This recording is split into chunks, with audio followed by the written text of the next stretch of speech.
Welcome to this episode of Athletic Training Chat. Today we are on with Dillon Campbell. Dillon is an athletic trainer that has spent a lot of his time in hockey and really done a lot with hockey.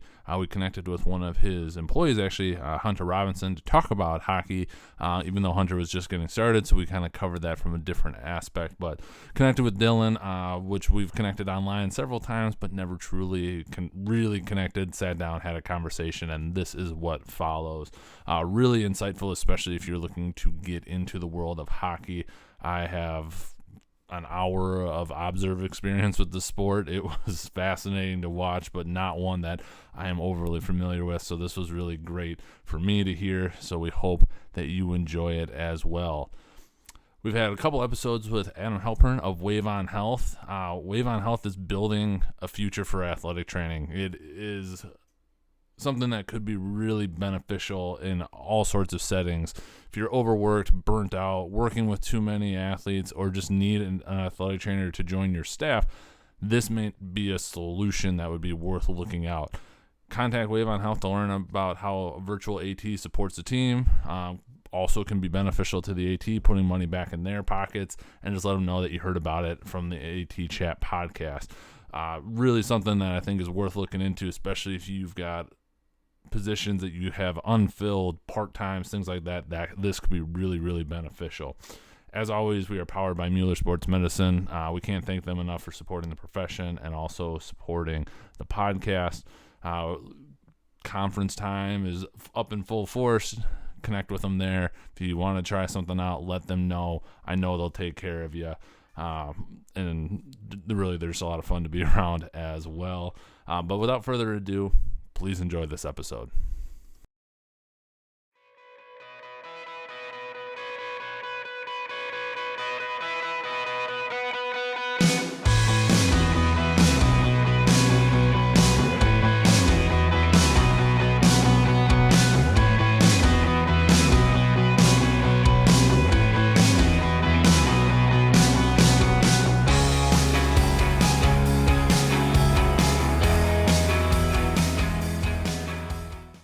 Well, welcome to this episode of Athletic Training Chat. We are on with Dillon Campbell, and we are going to talk athletic training in hockey. We were just talking off air how Dillon and I have interacted on social media over probably a longer period of time than either of us care to admit, but never actually truly connected. And then this all kind of came about because we interviewed Hunter Robinson, who is a staff member of Dillon's.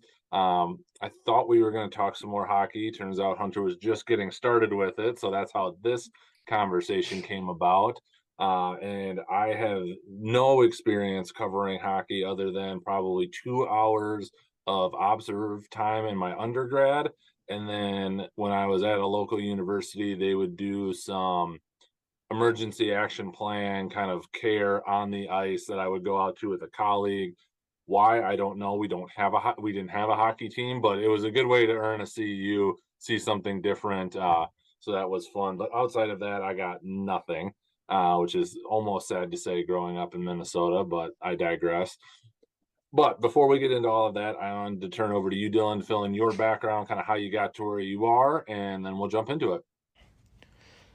Yeah, it's great to finally meet. I know we were talking off the air, but it's great to finally put some names and faces to the people that you interact with on a day-to-day basis on social media.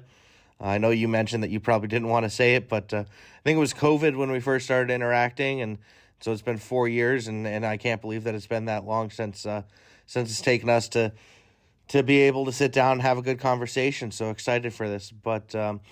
Yeah, I'm currently the athletic training program director for an orthopedic group in Savannah, Georgia, Optum Orthopedics, where I oversee the Savannah Ghost Pirates, which is our professional hockey team. They play in the ECHL, which is a basically AA level of professional hockey.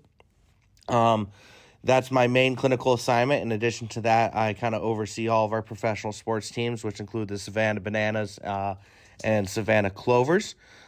This is my third year in professional hockey. Prior to that, I worked in junior hockey, which is basically kids between the ages of 16 to 21. The majority of mine were 18 plus. Prior to that, I worked in the club sports setting for a few years. where club hockey was one of my assignments. And then prior to that, I did kind of an EMS background split. And then in college, I focused on making sure that I had a hockey clinical assignment as one of my clinical sites prior to graduating. So I've played hockey my entire life growing up. Like a lot of athletic trainers, I got hurt, was taken out due to injury, and that's kind of got me started on the introduction into athletic training. So I had surgery on a knee. My surgeon that did my knee surgery was actually at the time the Colorado Avalanche's team doc. So kind of learned a little bit of the intricacies of orthopedic sports medicine and athletic trainers and sports and kind of how all that worked, which is really cool to see. And that's ultimately what led me to being an athletic trainer. And I've kind of known that I've wanted to be in athletic training, be in hockey, specifically professional hockey athletic training, kind of since like my freshman year of high school time frame. So working with that, it's living a high school or childhood dream, you can call it, every day, which is quite fun. I do enjoy that most of your hockey professional working experience has occurred completely in the southern part of the United States, in Texas and now Georgia, which is ironic but awesome. Yeah. So I was in Texas, and then I spent a year in Norfolk, Virginia, so a little bit more north. But then I immediately moved back down south, and right now it feels like I'm up north. It's probably about 30 degrees outside in Savannah, Georgia. So I had to break out the old winter parka for today and get used to that again. Yeah, I'd take 30 right now compared to what we've been dealing with up here. I can only imagine. Kind of looking at kind of the one big topic, and then it'll spin into the other one.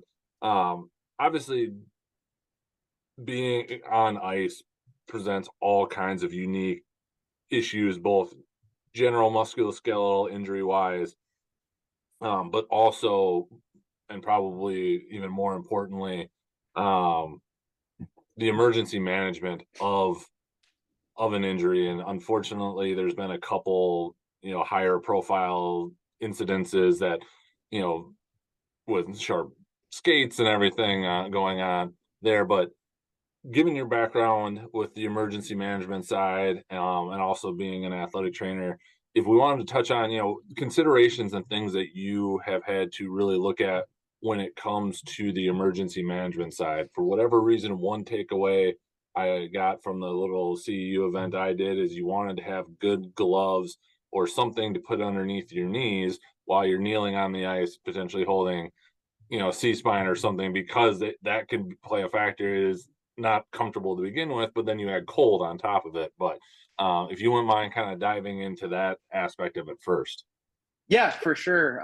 So, kind of that, I always like to term that athletic training is my career and my job, and kind of EMS and emergency medicine is kind of like my passion. That's what I study on the side. That's my one of my hobbies per se. So finding an option to bring both things together is kind of unique. So emergency medicine in athletic training in hockey is just the perfect setting for me. So I'm the weird guy who always loves talking and exploring and researching these types of things. So obviously the ice is a very unique challenge, but it can also be our friend, which I kind of get into.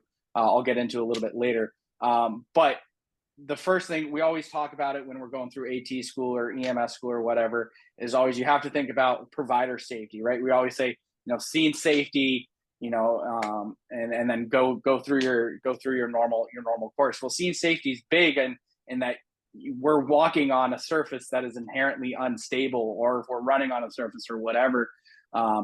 So it starts from before a game, before a practice, of just making sure that I have my spikes. We have they're called ice spikes that basically are just little bolt screws that I screw into the bottom of golf shoes, and I wear those, and those give me some extra traction on the ice for whenever's needed, to kind of help keep me safe from from falling when I'm getting to a downed athlete. When we have our EMS cover or our physicians, or if we have somebody who's there who doesn't work hockey on a day-to-day basis, we have slide on grippers that basically they just put on over their shoes, and it's a very similar, just metal spikes that kind of grip into the ice a little bit more to give you kind of that traction. So that's a whole unique scenario that most people don't have to think of when they're just setting up for their normal game day routine. It's, always, do I have my AED? Do I have my splints and all of that? But now I'm adding in, do I have my spikes? Are they good? And are those in working order? So typically once you have those, those spikes on, you're able to move a little bit more. And then honestly, once the ice is beat up enough, about 5 minutes or so into skate, it's walking relatively normal. But we still make sure everyone has it. It's part of our protocols, is making sure that everyone has those spikes on if they're on the ice, to just maintain safety and going from there. And then the other aspect of things that we need to include is the fact that our players are wearing knives on their feet, right? So we remove, in my setting, I'm lucky enough to have an equipment manager that's at all of my practices and all of my games with me. And his role in our emergency action plan is he takes off the skate blades. So I don't have to worry about myself or any of the other providers or professionals getting cut. Or if that's cutting an air splint or whatever, those are that barrier is being removed by our professional who takes care of that for us. So at that point, it's really just emergency medicine once we get there, and doing what needs to get done. You mentioned, for C-spine. So not only is it uncomfortable and cold, but if you have just your pants or whatever on there, and you're kneeling on there for a long time, your ice is going to freeze and melt and refreeze and melt. And so sometimes you can get your knees actually stuck to the ice a lot. So if you roll a patient and you need to readjust or you're moving, you don't want your knees stuck to the ice. So we throw I use just my normal towel that I carry with me, and I throw that underneath my knees as my option. And I make sure that everyone, again, has one of those towels with them, just as kind of one of those options to make sure that you're not stuck to the ice when you're trying to move a potentially C-spine athlete in those situations. Yeah. So it's just kind of those are the big kind of smaller differences in quote unquote challenges, is just making sure that you're prepared enough. I know that you mentioned, there have been some high notable cases in, there was this most recent as of this season, there was a European hockey player who sadly passed away after he got his neck cut. And that rekindled the conversation for having cut resistant neck guards for players to wear. Currently in our league, they are mandated to wear cut resistant wrist guards and cut resistant socks. I believe in the coming years, players will have to wear cut resistant neck guards, and that'll kind of be a grandfathered in process. So new players will have to wear it. We have some available. I think right now only one of our players is opting to wear the neck guards, but we don't. None of the other players have really asked it. We have it available if they so choose to care, and protect themselves in that manner. I've had 2 instances this year. I had one player who got cut to their wrist. Luckily, it wasn't anything life-threatening. And then as of Monday, I had another player who actually got a skate to the neck. Again, it wasn't a life-threatening, but definitely makes you think and go through all those situations again, and exactly how am I going to handle those situations. So we carry a lot of all that I carry on body is tourniquet and blood stopping material, quick clot and gauze and all of that. I don't carry tape. I don't carry anything else. It's my main on body focus is going to be that stopping the bleed. So definitely that's kind of your main focus. But ice presents that unique challenge and that it's cold and it's hard and all that, but we can also use it to our advantage. And let's say I have an athlete who's up against the boards and I need to C-spine them. Well, I already have a slippery surface that I can just laterally or horizontally pull a patient and keep them in line to get them off boards, to get myself in a better position to maintain that C-spine, or do a quick lateral move and slide, or sliding the board underneath them is another option that we can use as we're log rolling them. So you just have to kind of look at the ice and see it as both, the challenge that it does present and the, how can you use it to your own advantage. I don't have to worry about heat illnesses. That's for sure. That's fair. That's fair. So What are some of the most, kind of common injuries that you see in hockey that may or may not be that common in other sports?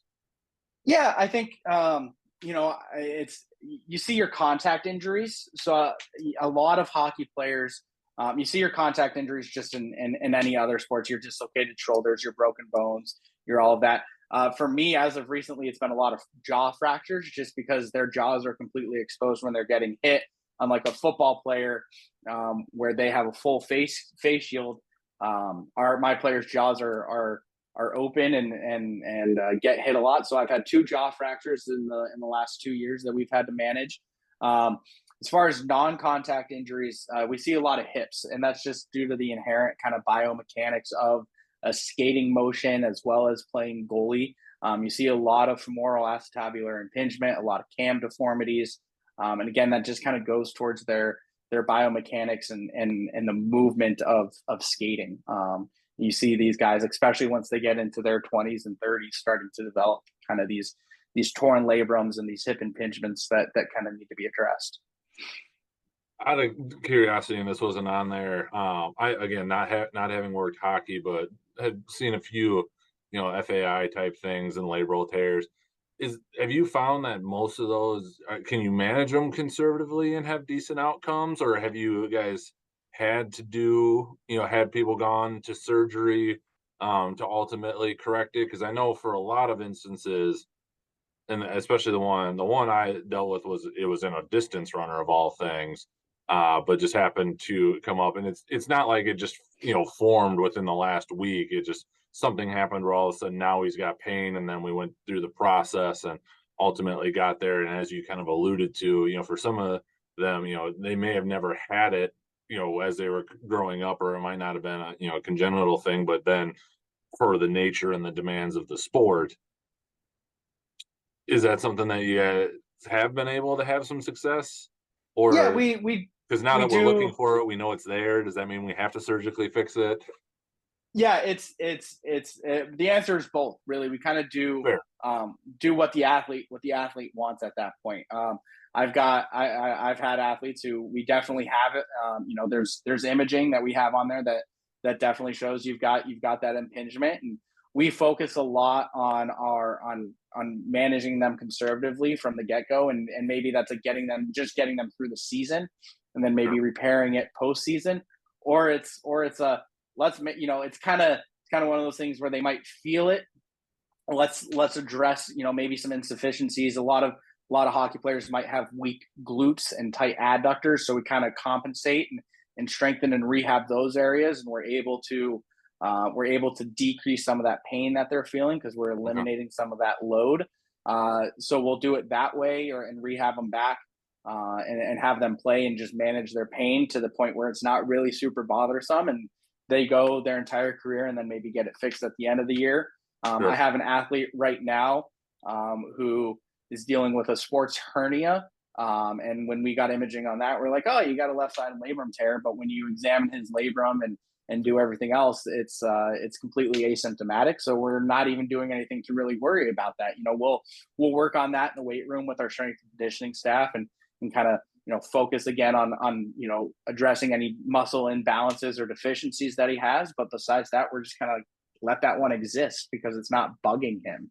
And this is a patient who's previously had his right side done 2 years ago, where he had right FAI and had that repaired surgically. And this left side, he's not experiencing any symptoms from it, so we're not really gonna address it until it might need to become a further issue. But we're going to try and prevent it from becoming that issue. So it's really those conversations with what does the athlete want, what's the athlete experiencing, Sure. where is it at in the season, what position do they play, all those kind of take into consideration of how we're going to address those situations.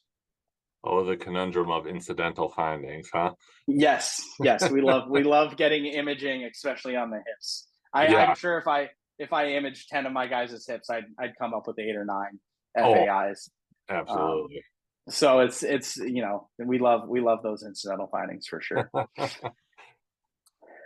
How does the movement that's occurring on ice versus how they would move on a court versus a field change or impact your approach on return to play?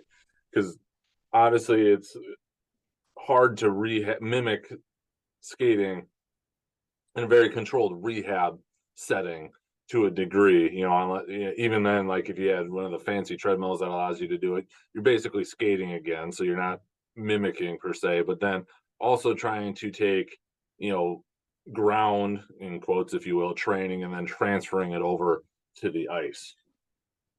Yeah, so I think that's another one of those kind of challenges that we have with ice is ice is an inherently unstable surface, right? Now, in my setting and in a professional setting, I'd almost say that it's more stable for my players than walking on solid ground is because that's where they live their life.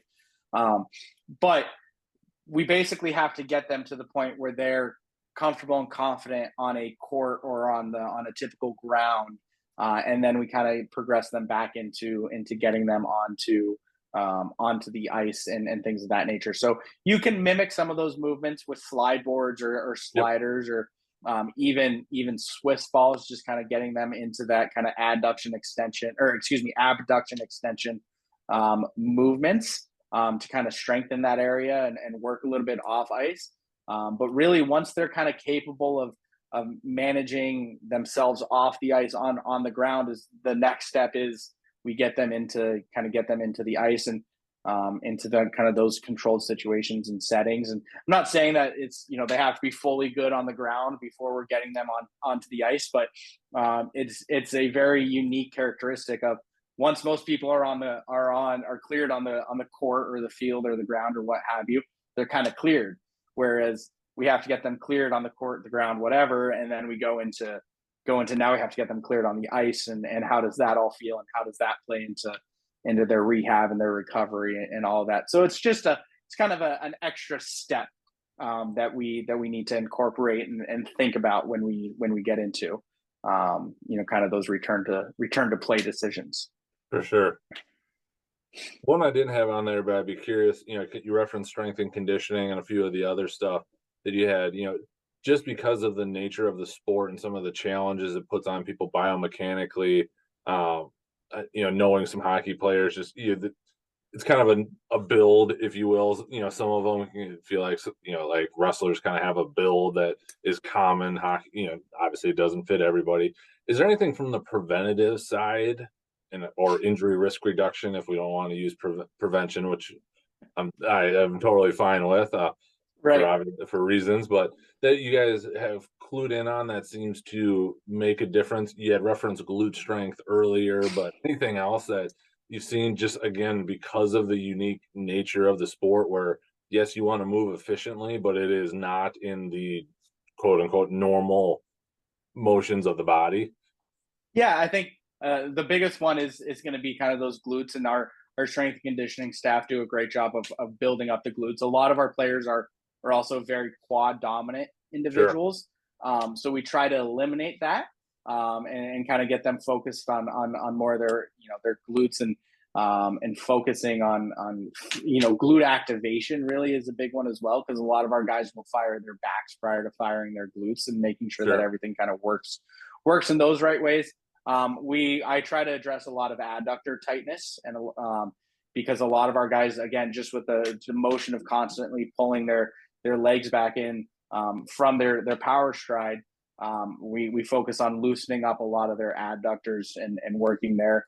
But kind of going past their hips and glutes area, we do a lot of back and rotational work as well. Sure. Because again, that's the nature of their sport. Whether they're passing, skating, shooting, it's all kind of rotational work. So those are kind of our big focuses are kind of a glute layering process, adductor, decreasing adductor tightness, and then kind of rotational stability and work on that aspect of things is kind of our three main goals that I think we try to work on. Best practices for adductor for stretching or tightness that I you guys have found? I love dry needling. Dry needling, Okay. I think it's a huge it's a huge benefit that we have a lot of manual therapy and soft tissue work that we involve in there. I like a simple pin and stretch. Even I Sure. probably do 5 or 6 simple adductor pin and stretches for all of our guys, and or prior to each time we have guys that are on ice. So kind of, but dry needling is a really big one that I do focus on for my guys with tight adductors, and I'll focus on the adductors, the iliopsoas complex, Yep. rec fem. Kind of those are kind of my targeted areas, especially if I'm kind of focused on that adductor tightness. We do a lot of psoas releases too. Again, just because with the biomechanics, they're constantly bent over, so they're always in that flex position. So those are kind of my go-tos for adductor based tightness. Yeah, just having done some of the pin and stretch / ART stuff on adductors before, it doesn't ever seem to be the most comfortable thing for said patient. So I was just curious if you had found something else, because I know when I had done that, it was never a fan favorite. Our guys, not that the psoas is don't either, like it. but they appreciate it afterwards. Yeah, it's typically they get the choice. Are we doing a pin and stretch, or are we going to shove a needle in there? And a lot of the guys are very, it takes a lot of encouragement for me to get the trust to be able to put a needle in their adductors. Sure. So typically I can get the pin and stretch relatively easy because their other option is going to be a dry needle. There. Yeah, it is definitely not the most comfortable, and I definitely see a lot of grimacing and facial expressions that come out when I'm doing those types of releases. Right. Understandable there. For sure. Anything else? Had a couple more questions, but wanted to make sure, anything else around just kind of the care or treatment, injury, rehab of hockey that we didn't cover that you wanted to, that you think people should know? No, I think a lot of people, come into the setting of, into hockey of like, oh, they're going to be extremely, kind of quote unquote tough guys. And that might be like the stereotype that hockey players give off. And in reality, they're just like any other athlete. There's some unique challenges that we have to address, but that's the same as any unique challenges with a soccer player who's running for 90 minutes, or a long distance runner, or a football player, right? It's just, you have to, kind of, as you work with any other sport, you just kind of have to learn the intricacies of the sport, and then you kind of learn the way that you can best take care of those athletes for that specific sport. So I wouldn't say it's unique to hockey in any aspects of things. You just have to understand, exactly what you're trying to accomplish with each athlete, and address those goals, differently based on needs. Makes sense. What recommendations would you have for anybody who's maybe wanting to get into hockey? Obviously, you found areas to work in the South, maybe a few more opportunities up in the North, but any recommendations that you'd have? Yeah, I think the biggest thing is connecting with others who are already in the sport. I think that, athletic training world is already a very tight knit world, and 6 degrees of separation from everybody else. And I think the hockey world is even more closely knit. It's definitely, I can say this about athletic training, but I'll reiterate it for hockey. A lot of it is not necessarily what you know, it's who you know.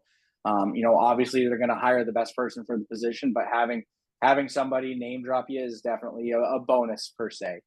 So whether that's even another athletic trainer, another coach, what have you, having those people who, who already know you and you work well with, are going to be big benefits. So I know that I've gotten positions just based off the fact of who I know and talking with them. And I've helped people who have gotten positions just because they kind of know me and are affiliated with me in whatever situation. So it's, connect with those who are in the sport, learn the sport, learn the intricacies of spine boarding on ice, learn the intricacies of the strength and conditioning side, and the hockey athlete and the the personas that they all have, and kind of just get into the thick of it is the big thing that I've got. Perfect. Kind of last question around hockey, and it was somewhat of a joke of one, but I remember this distinctly from my 2-hour experience with it, or anytime I walked by it. Smell of the equipment. It was probably one of the more memorable smells I had. Tips, tricks on how to get used to it or bypass it? Yeah, I don't know what smell you're talking about because I don't think I smell it anymore. But I'm Impressive.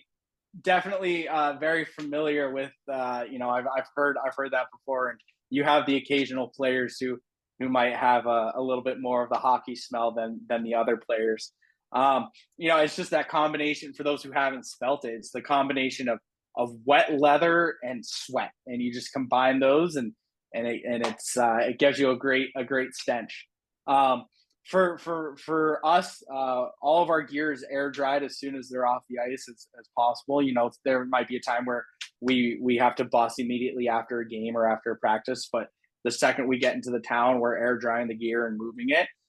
So not letting the gear just sit in a bag or sit wet in a bag is going to be a big thing. The other thing that we do is I spray down. This was something that we took from COVID that I think kind of carried on is I spray down all the gear with the deodorizer and disinfectant kind of every day. Our locker room doesn't have it, but a lot of the stalls now have fans that are built into it. Sure. There's always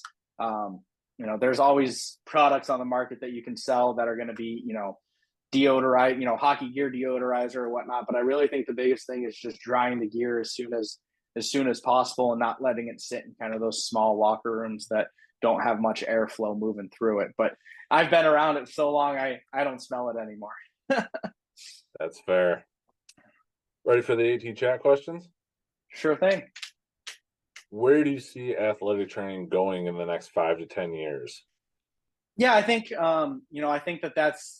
I think we're still kind of as a profession trying to decide where we're going to go in the next 5 to 10 years. I think it's up to us as athletic trainers to direct where it goes. I think we have all of these avenues from the traditional setting to industrial settings to military and tactical settings to all these emerging settings that are coming out there now. I think it's really really up to us to direct how athletic training goes, and it's going to continue to build. I don't think obviously we saw a rough patch with COVID hit, and we saw whether it was a lot of people leaving the workforce and going somewhere else or just not taking jobs anymore that weren't well paying or well work life balance, because we are still pushing through a lot of athletic trainers and there's still a lot of jobs open.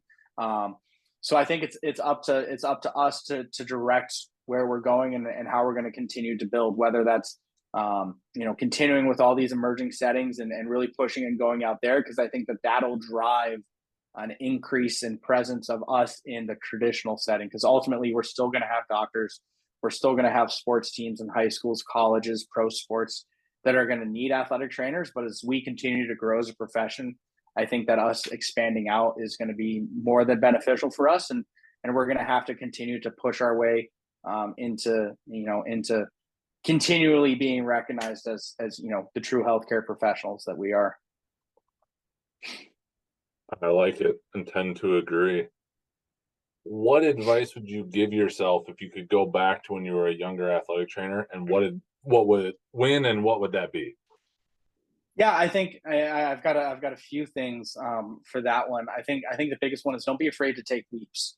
When I had a few things happen to me right as I was getting ready to graduate college that kind of completely derailed my plans, and I had to change plans, and that ultimately ended up being some of the best decisions that I've made, even though they were scary to take at the time. So don't be afraid to kind of take those leaps of judgment or kind of judging where I need to go. And if one's not going to be, you don't think it's going to be great for you, still jump into that, that position, because it might just end up being the best thing that you've ever done.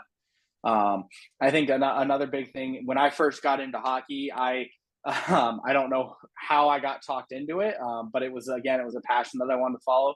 I took a 50% pay cut and loss of benefits to get into hockey. And again, that was another decision that was a huge leap for me, that I benefited from immensely. And I wouldn't be where I was had I not taken, or where I am currently had I not taken that leap. And athletic training world might not like that, but it's what I needed to do to follow the passion that I had. And so ultimately, like, do whatever you think is going to be best for you to do to follow your passion. And that'll get you to where you need to go. I think that's good advice. Scary, but good advice. Yeah. What has been the most influential resource that you have found in your career? Yeah, I think other athletic trainers. I can't think of a single day that goes by that I don't reach out to another athletic trainer for advice on whatever it might be, and that can be something as simple as as work-life balance and talking with other people who are athletic trainers who are just living their lives, and listening to what they did during their day, and how that might influence my day, or talking with others about convergence insufficiency and concussion recovery. Just reaching out to other athletic trainers who might have more specific knowledge on certain topics might be is a huge resource for me. I think the other biggest resource is, I'll sound a little bit nerdy like this, but I don't read normal books. I read textbooks. I don't like reading fiction or nonfiction books. All the books that I'll sit down and read when I'm reading at night is going to be a textbook of something or other. That's kind of just who I am, and I enjoy that. That's fun for me. So kind of still diving into what's new and learning from other people that way is something that I think is a huge resource, and I still pull out those textbooks whenever it's needed and reference them frequently. Fair enough. Textbooks. That is a first for that one popping up on there. So you got that going for you. There we go. As an AT in your role, how do you take care of yourself? Yeah, I think I'm still trying to figure that out. I don't know if I have a true answer for that. I think during the season, like a lot of athletic trainers, I find it very difficult to take care of myself. I've recently gotten a Peloton, and I love going on the Peloton. I recently bought one of the portable saunas that was an Instagram impulse purchase, and I sit in that thing for 30 minutes every day. We may have to talk offline on that, because they've almost got me a couple times. Yeah, so I absolutely love that. So I try to find 30 minutes to sit in that every day. Typically, it's after my sauna. I walk my dog every day quite frequently. I have a little 13-year-old miniature Labradoodle. His name's Gretzky. I love, kind of just spending time with him and relaxing. During the off season, it's a little bit easier because I find that I have some more time. I'll go down. We have a little place down in Florida. Go boat, go fish, do kind of all that, South Florida type things, Nice. and just relax. So still figuring out exactly what all that looks like, especially during the season. I need to do a little bit better about taking time to care for myself, but we're slowly paving that pathway. It's always a progression. Yeah. If you could change or eliminate one thing, could be a modality, common practice, or mindset, anything of your choosing in athletic training, what would it be? I'm not a fan of ice. Me personally, I'm not a fan of ice. But that being said, I'm not afraid to use it. I think given the setting that I'm in, whenever I'm telling an athlete that I'm not recommending ice, one of my conversation always goes back to, you've gotten to this point in your career and in your life without me. So this is why I don't like it, but I'm going to let you decide kind of what you would like to use in this specific situation.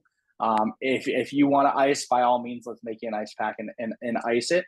But I think that kind of just goes to show the ultimate mindset of things, of just because it's something that we've always done doesn't mean we need to continue to do it.